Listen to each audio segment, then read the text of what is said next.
So nakita na nga natin ang naging resulta sa Game 1 ng Oklahoma City Thunder kontra Indiana Pacers mga kaibigan, kung saan talagang kitang-kita na match yung dalawang grupo. May napakaswak na swak nga palang sinabi ang sophomore guard ng Warriors na si Brandon Podziemski bago pa man nagkaharap ang Pacers at OKC ngayong finals, bibilib kayo sa sinabi niya mga kaibigan. Pero bago yan ito muna, hindi po talaga masasabi nating lahat ng diretsyo kung anong team ang layemado at dahado hanggat hindi pa nakikita ang unang banggaan. Grabe yung ginawa ni Tyrese Haliburton sa Game 1 sa huli ng salpukan, dahilan kaya na-upset po nila ang Thunder tinalo sa dikit na score na 111-110. Looking, Haliburton driving, pulls up, jump shot.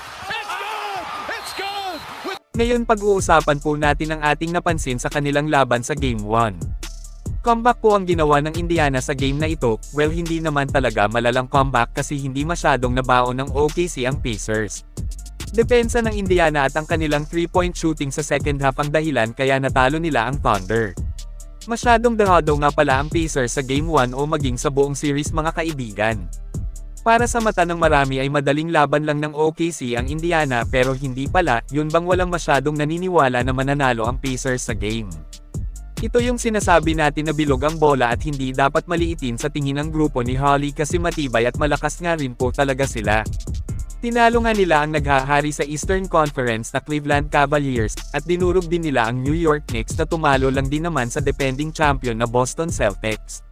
Sa performance nila kontra OKC sa Game 1 ang sampal sa maraming fans na walang tiwala sa kanilang lakas.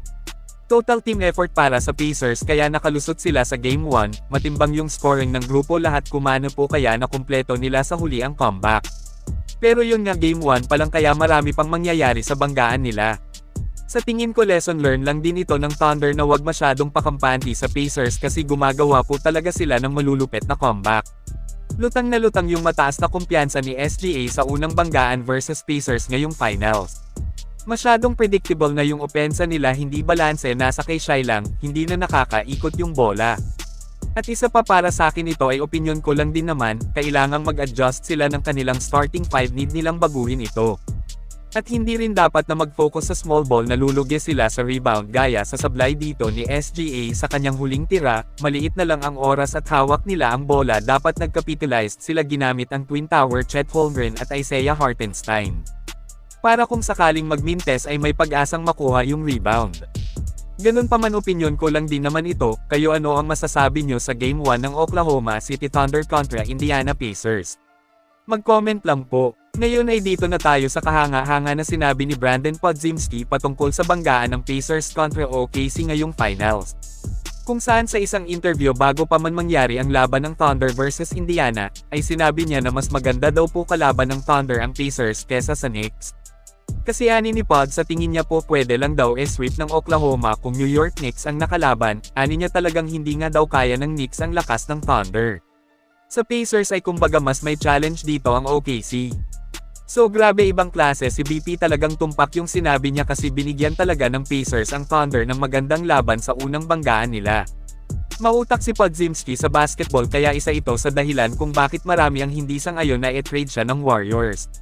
Pati naman siguro ang front office ng GSW ay tiwalang-tiwala kay Pods noon pa lang kasi hindi nga ito isinugal noon sa Lauri Markkanen trade.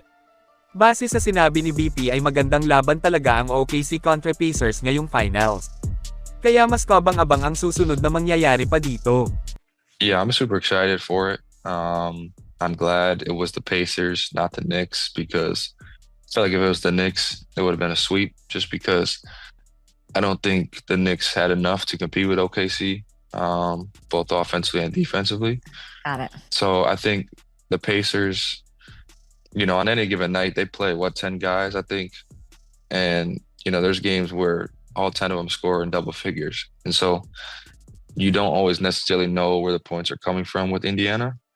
And I think that's what OKC is really good at stopping.